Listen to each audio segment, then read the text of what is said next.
Hi everyone, this is Hallie Bourne, your soul creativity coach, and I am here today with my friend Russ Howell, and he is, to introduce him properly, um, he comes from an education career, um, or rather his education comes from advanced technology engineering for international companies. That's pretty cool.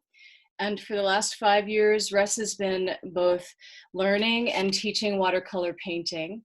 And today we're going to just have a conversation about why create. So, Russ, really happy to have you here today. Thank you for being here. Well, thank you, Holly. I'm very happy to be here. So let's dive in about the topic Sure. about lifelong learning. Mhm. What brought you to painting? How did it relate to your life? Well, it didn't really, I'll be honest. And I had, some experiences, uh, in engineering, where we worked on video displays and different things. And became, I had to learn and understand what people see and what people think is important and interesting, in images. And and then we had to study very carefully colors and how they work and all these kinds of things, but in an engineering setting. But I thought it was very interesting. And then I had some experiences. As I told you before, I worked internationally a lot for a long, long time and having to communicate with people at a distance. And some of the engineering issues were complex. And I would say, well, this thing needs to connect together with this thing like this, and something has to go like that. And people would have a hard time understanding. Mhm. And you just say, I don't think that's going to work. I can't see how that works. Well, so one night I went home. I was staying at a hotel. I was in California. And so I said, I wonder if I can buy some colored pencils around here someplace. And I found a little shop. I bought some colored pencils and I sat at my Wow. desk in the hotel room that night and I drew a little sketch the best I could. And I took it in the next day and they all looked at it and literally in like 1 second just said, oh, well, that'll totally work, you know. So And so, they could picture it suddenly. right. And so I said, I really am starting to think this whole visual thing is interesting. And of course, it's, always, I think for many people, the most powerful of your senses. And so one thing and another, traveling, I started, don't have anything to do maybe in the evenings. And so I just started drawing and sketching and slowly I became more interested in it. So Wow, cool. So a door opened for you. it really did. Yeah, it absolutely did.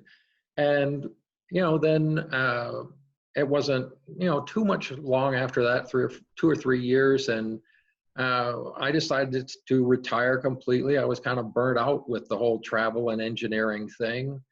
But yet I knew about myself that, because I always worked at a high level of intensity, Mhm. really deep dive kind of projects and things.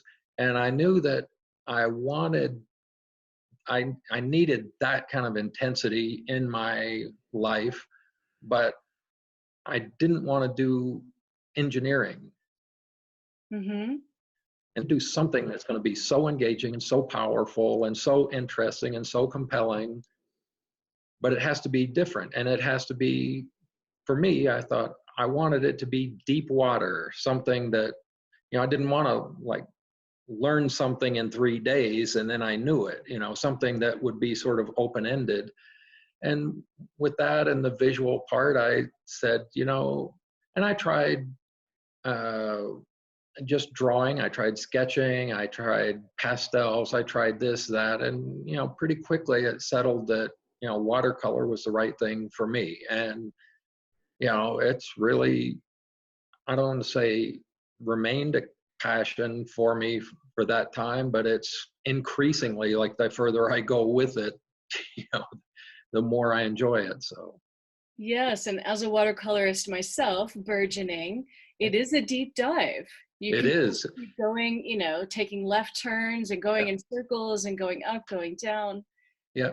Well, and I know so many people that have been uh, back to your thing about lifelong learning, I suppose, but I know so many watercolor painters that maybe they've been painting for 30 years or some of them more, and Hmm. yet they all feel somehow that they're at the beginning of what they have yet to learn. So, I wonder if people would find that a daunting prospect or if that is attractive. I think you and I are similar that yeah. we do. We find that really attractive. Well, I mean that is attractive, but for me, painting is an everyday pleasure. I enjoy, and it's not like I'm waiting until I get someplace to enjoy it. I'm not going to wait 30 years before I start enjoying it. No, it's really a pleasure and a happy thing for me. It gets my karma centered in the right spot, and so I enjoy it every day. So Well, that's great. Yeah, because I feel like, especially people who have a yearning to take up painting, yeah. there's so much about, well, maybe I don't have the talent, or what if I'm not any good, or Yeah. so. How would you speak to people like that? Like, what is the reason to paint? Well, I guess the first thing I would think is painting may not be for everybody, but everybody I think can have some interest in whether it's, I can't even imagine what the other kinds of things that the spectrum of things people might want to do, but that's all fair. But what it what it does for me and the reason, and it surprised me. Honestly, I thought, painting for me was going to be, sort of about uh, developing a portfolio of pictures, that I really liked over a period of time. I mean, that just what I thought, but that's not what happened. What happened for me was that over a period of 4 to 6 months, I began to feel that uh, there really is a meditative aspect, and you have to absorb yourself in this one thing for an hour, let's say, Mm. and all the other chatter that goes on in the back of your mind constantly, oh, I have to go to the grocery store on the way home, the car's out of gas, so I don't know what I have to do, all that laundry list of things people maintain, you have to really set that aside for an hour, and you just focus and you create your own little world.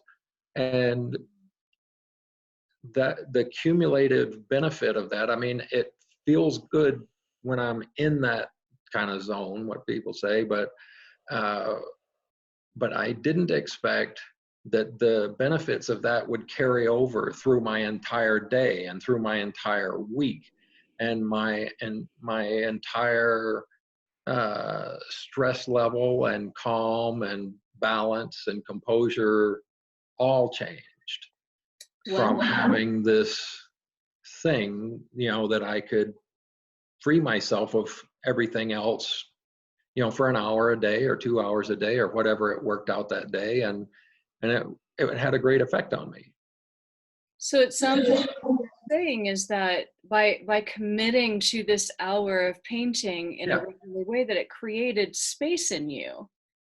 Well, it absolutely did. And I've told people many, many times that at this point, if I never finished a painting again, I would continue painting every day because the process itself is enjoyable and happy and fun, and I like doing it.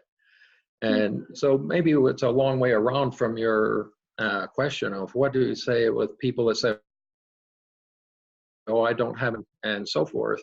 Well, over the last couple of years, number one is, well, first, just bluntly, I don't believe that at all. I mean, I don't subscribe to that, in any way. But over the years, I have had, I don't know, 100 or more students going through all these classes and different things. And I can tell you that it doesn't take long, and you walk around and you can see immediately that each one sees things a little differently. They Mm. see things in their own way. And that's what it's about, I think. I mean, that's what, I mean, they say talent, or, well, people will just, I think that it simplifies an explanation. They say, oh, I can't draw a straight line. Well, truthfully, who cares? In all the classes and all the paintings, I was never called upon to draw a straight line yet. That's not necessary. So, Mhm. Right. So so it's all these ideas about yeah, what we think art should be rather yeah. than this very personal engagement with how we see the world. Yeah? It is, and that is what I think makes artwork interesting for the viewer, for Mm. the person that's looking at your painting, because they say, I mean, it's a very personal experience because you are really seeing the world through somebody else's eyes. Hmm. And I that love that. experience of being inside their mind and seeing through their eyes for a time really is a privilege that we don't often get.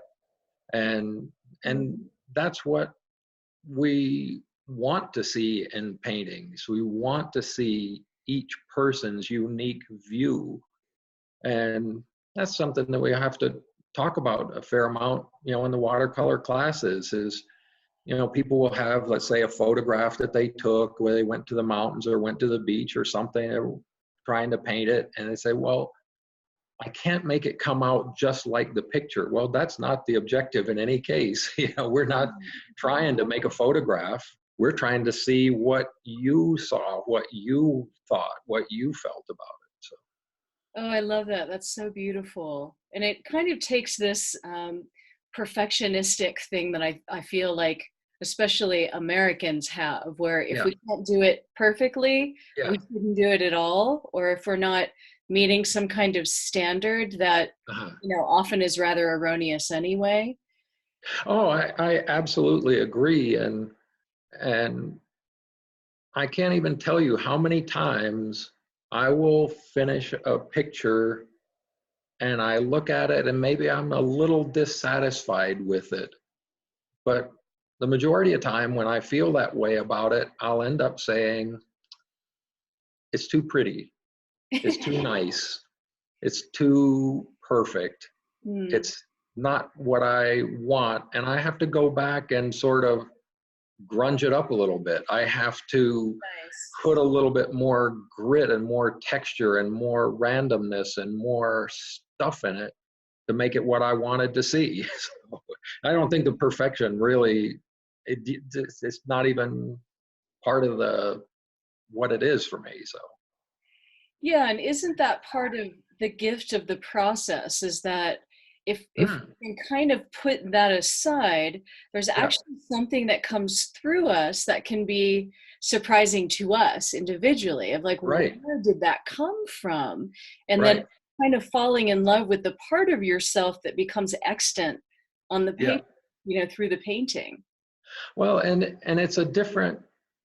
You really have to let yourself do that at certain times, because on the one hand, you probably start with a vision of what you think you're going to try to do, but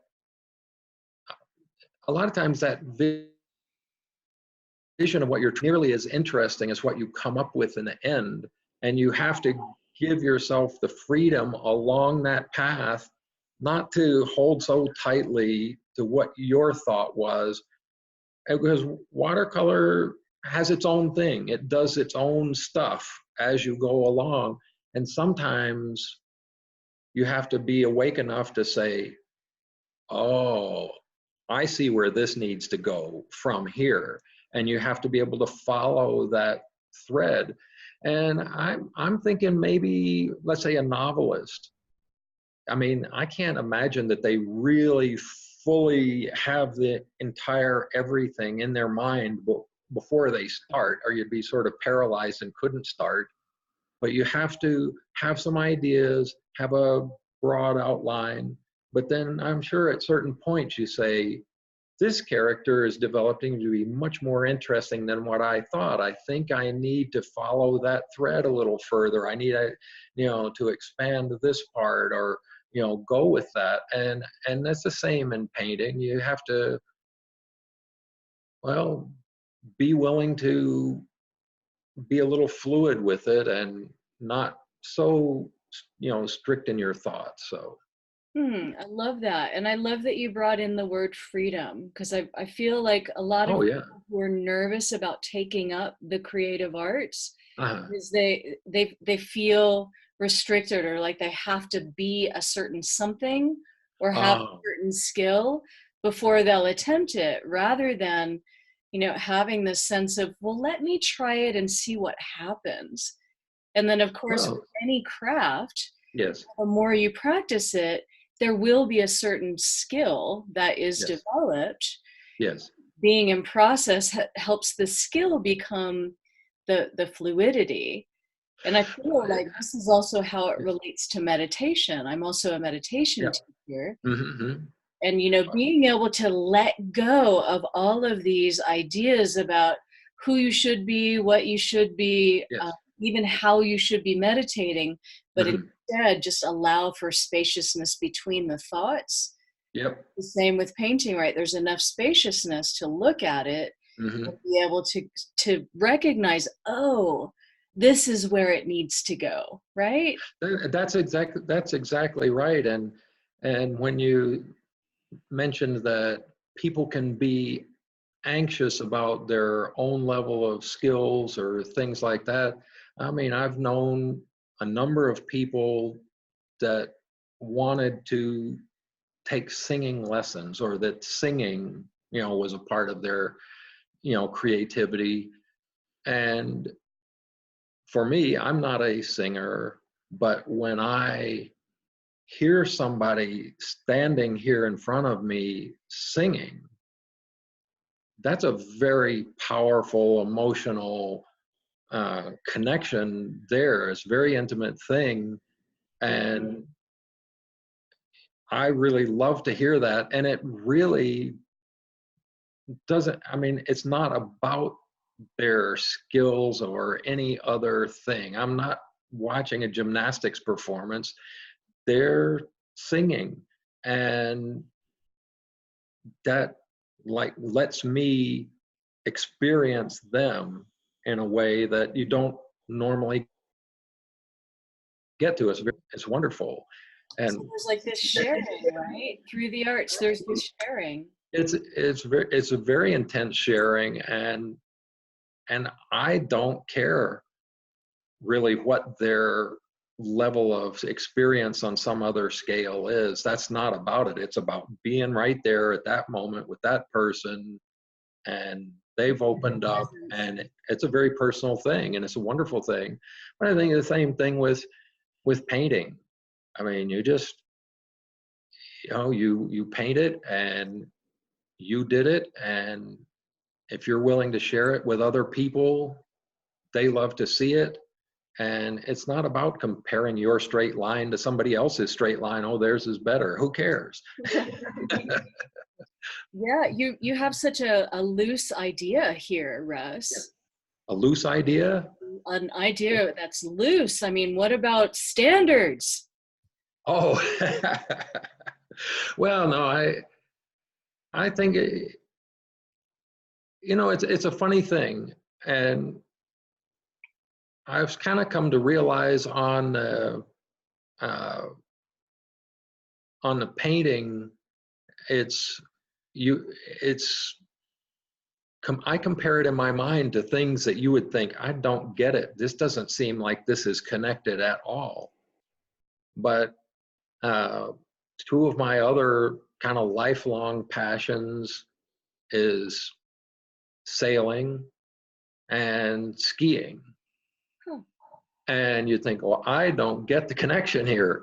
But the thing is that, if you're skiing, you're going down and in your mind, you're seeing what's in front of you. And it's like, oh, this is a little steep spot. Maybe if I go around this way, and then that'll put me in position there that I can make that corner and I can go around. And I'm imagining what's going to happen as I go.